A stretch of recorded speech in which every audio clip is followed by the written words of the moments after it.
네. 시간 15분 하겠습니다. 시작 제가 하나요? 네. 네. 시작. 네. 구상형 1번 먼저 답변하도록 하겠습니다.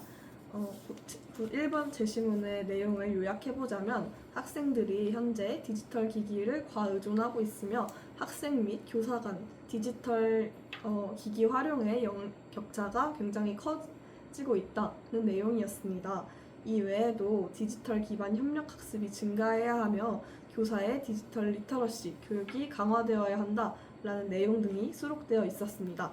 실제 제가 교생 실습을 나갔을 때 학생 간의 디지털 격차를 목격한 적이 있었으며 학생들이 수업 시간에도 디지털 기기를 수업에 적합하지 않은 목적으로 활용하는 등 다양한 과의존하는 모습을 볼 수가 있었습니다.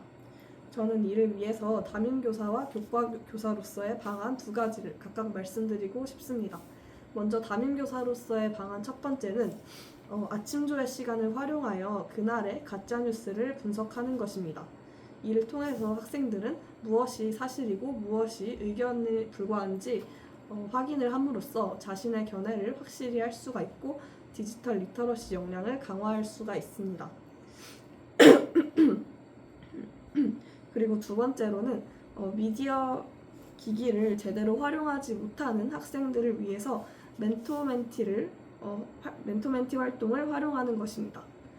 그리하여 디지털 기기를 잘 활용하는 학생이 잘 활용하지 못하는 학생을 수업 시간에 도와주는 도우미 활동을 통해서 학생들 간의 디지털 기기 활용 격차가 해소되고 어떤 학생도 소외되지 않고 수업에 참여할 수가 있습니다.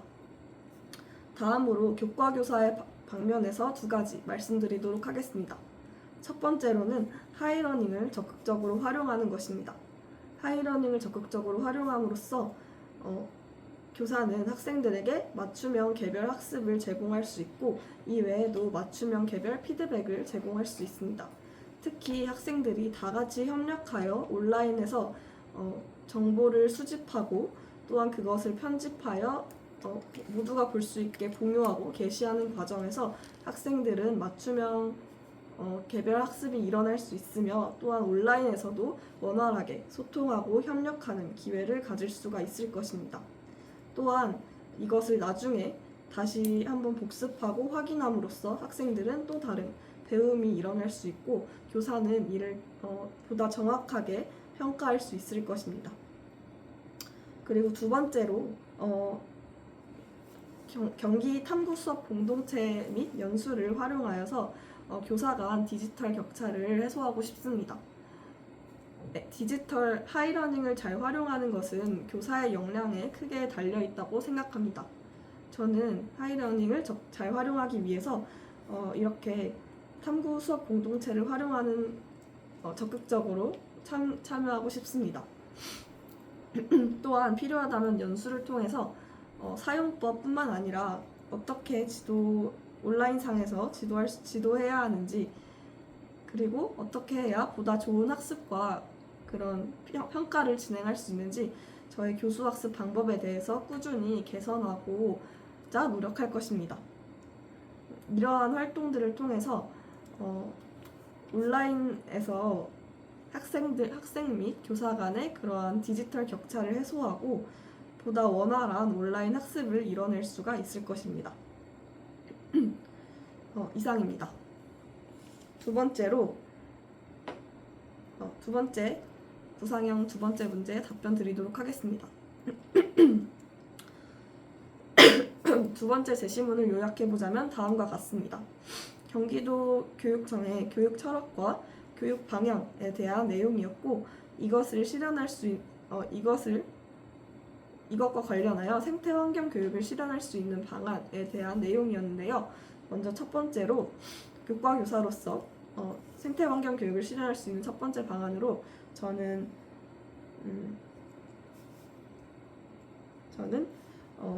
먼저 도덕교과는 생태 환경 교육과 연계할 수 있는 부분이 많이 있습니다. 그리하여 저는 학생들이 현재 환경의 실태를 파악하고 학생들이 왜 그것에 책임을 져야 하는지에 대해서 먼저 가르쳐 줄 것 같습니다. 생태 환경 교육은 현 세대에서도 굉장히 중요한 문제이지만 특히나 미래 세대를 살아갈 학생들에게 보다 더 직접적이고 현실적인 문제로 다가올 것입니다. 그리하여 그러한 환경 교육의 중요성을 학생들에게 가르쳐주고 학생들이 지속 가능한 미래를 위해서 개인적, 국가적, 국제적 차원에서 어떠한 노력을 할 수 있는지 학생들끼리 서로 탐구하고 토론할 수 있는 계기를 마련해주고 싶습니다. 그리고 두 번째로는 이러한 계기를 마련하고 학생들이 어떻게 해야 지속 가능한 미래를 만들 수 있는지 탐구했다면 그것을 학생들이 실제로 실천할 수 있는 방안을 직접 몸소 체험할 수 있는 계기를 만들어주고 싶습니다. 예를 들면 교내 캠페인이나 공익 광고 제작 그리고 포스터 만들기 등을 통해서 학생들이 자신의 학교 내 혹은 지역 사회 내에 어떠한 환경 문제가 있는지 탐구하고 그것을 해결하기 위해서 실제로 행동할 수 있는 계기를 만들어주고 싶습니다. 이를 통해서 학생들이 자신이 현재 속해 있는 지역 사회 내의 문제를 탐구하는 그런 계기를 만들어줄 수 있고 또한 생태 환경 및 기후 변화에 대해서 보다 나은 방향을 고려하고 행동할 수 있는 계기를 만들어주고 싶습니다. 이상입니다. 다음으로 구상형 3번 답변해 보도록 하겠습니다. 구상형 3번 제시문을 요약해보자면 현 시기 학생들이 당면한 위기 상황에 대한 내용이었는데요. 현재 학생들은 의사소통 및 협력의식이 저하되고 있습니다. 또한 온오프라인에서 기본적인 타인 존중의식과 윤리의식이 부족한 상태입니다. 저 또한 학교 현장에서 이렇게 학생들이 점차 개인주의가 심화되고 학생들 간의 협력이 부족하며 윤리의식이 저하된다라는 것을 많이 저하되고 있다는 것을 들은 적이 있습니다. 이를 위하여 학급 운영 방안으로서 저는 먼저 학급 요리 경연대회나 학급 단합의 날, 마니또 같은 활동들을 통해서 학생들이 서로 단합하고 협력할 수 있는 계기를 마련해주고 싶습니다. 오프라인 활동, 온라인 세계가 확장됨에 따라 학생들이 개인주의가 심화되고 있고 오프라인에서 소통할 수 있는 계기가 점점 줄어들고 있다고 생각합니다. 특히나 코로나 시대를 거치면서 학생들이 이러한 협력 능력 및 소통 능력이 조금 더 감소되었다고 생각합니다. 따라서 학교 내에서 이렇게 단합하고 협력할 수 있는 계기를 만들어주는 것이 중요하다고 생각했고 그 몫은 담임교사에게 달려있다고 생각을 했습니다. 그리하여 이런 다양한 활동들을 통해서 학생들이 서로 협력하고 협력할 수 있는 계기가 되었으면 좋겠습니다. 특히나 이러한 협력 능력은 앞으로 나아갈 AI 시대에서 AI가 하지 못하는 인간만의 고유한 본질과 능력으로서 보다 중요한 능력이 될 것이라고 예상합니다. 그리고 두 번째로는 학생들이 오프라인에서의 교육도 중요하지만 보이지 않는 온라인 공간에서의 윤리의식도 중요하다고 생각을 했기에 온라인 에티켓을 정하고 그것을 실천해 볼 수 있는 계기를 마련해주고 싶습니다. 특히나 우리 학생들은 디지털 세계가 보다 익숙한 학생들이 많은데 그런 학생들이 디지털 공간에서도 자신의 윤리의식을 다하고 다른 사람들을 보다 존중하고 배려할 수 있는 그러한 계기를 마련해주는 것이 담임교사로서 중요하다고 생각했습니다.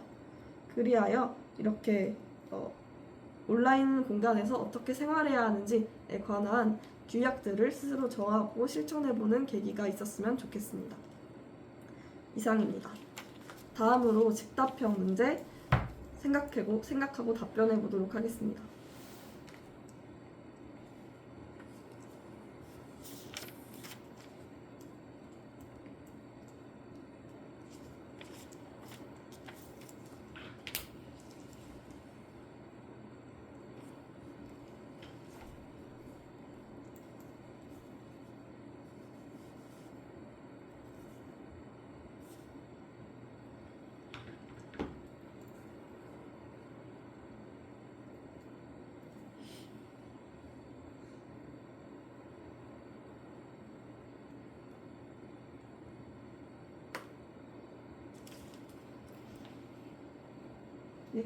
즉답형 1번 답변해 보도록 하겠습니다.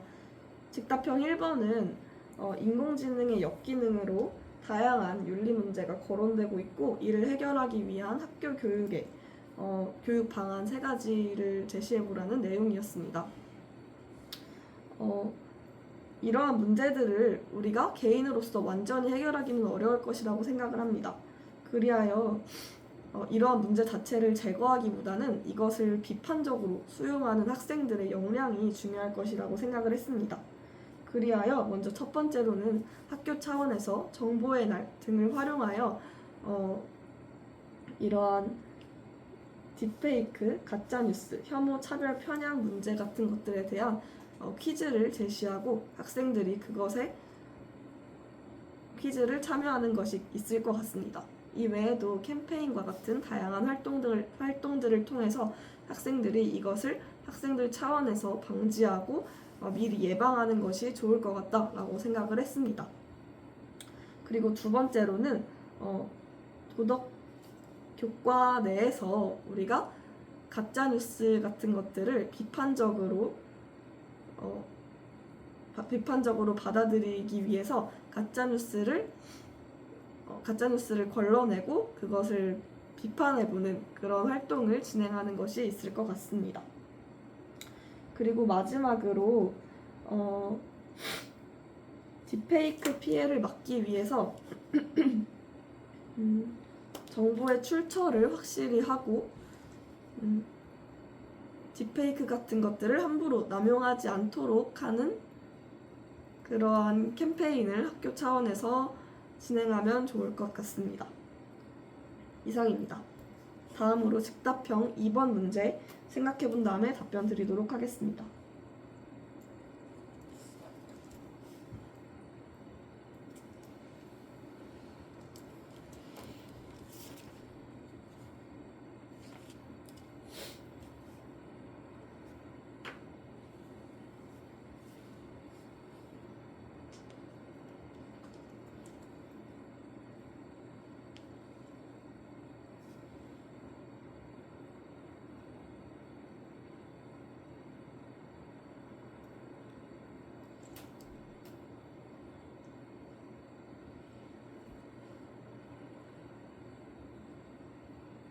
즉답형 2번 답변 드리도록 하겠습니다. 먼저 A 학생은 ADHD 증상이 있어서 충동적인 행동을 많이 하고 친구들에게 화를 잘 낸다고 제시되어 있습니다. 이 학생 같은 경우에는 ADHD 증상이 있어서 이러한 행동들을 하는 것이 그 학생이 원해서 하는 것이 아니라 이러한 질병 때문에 하는 것임을 먼저 이해하고자 노력할 것 같습니다. 그리고 사회 속에서 다른 친구들과 어울려 살아가기 위해서 어떻게 행동해야 할지 그러한 적합한 관계 기술들을 먼저 학생들에게 알려주고 작은 일이라도 꾸준히 칭찬하고 격려하면서 학생의 완화 추이를 살펴볼 것 같습니다. 그리고 B 학생의 경우에는 자존감이 낮아서 누군가가 자기를 지적하는 것을 견디지 못한다라고 합니다. 이 학생 같은 경우에는 먼저 학생과 라포를 형성하여 학생이 그러한 바람직하지 않은 행동을 하는 것에 대해서 먼저 지적보다는 학생에게 보다 나은 방향을 제시해 줄 것 같습니다. 그리고 나 전달법을 활용하여 학생이 이러한 행동을 했을 때 나는 어떻게 느낄지 또 다른 학생은 어떻게 느낄지 이렇게 입장 채택을 할 수 있는 기회를 제공해 줄 것 같습니다. 그리고 C 학생의 경우에는 잡담을 하여 계속 지적을 받는 학생이었는데요. 이러한 학생 같은 경우에는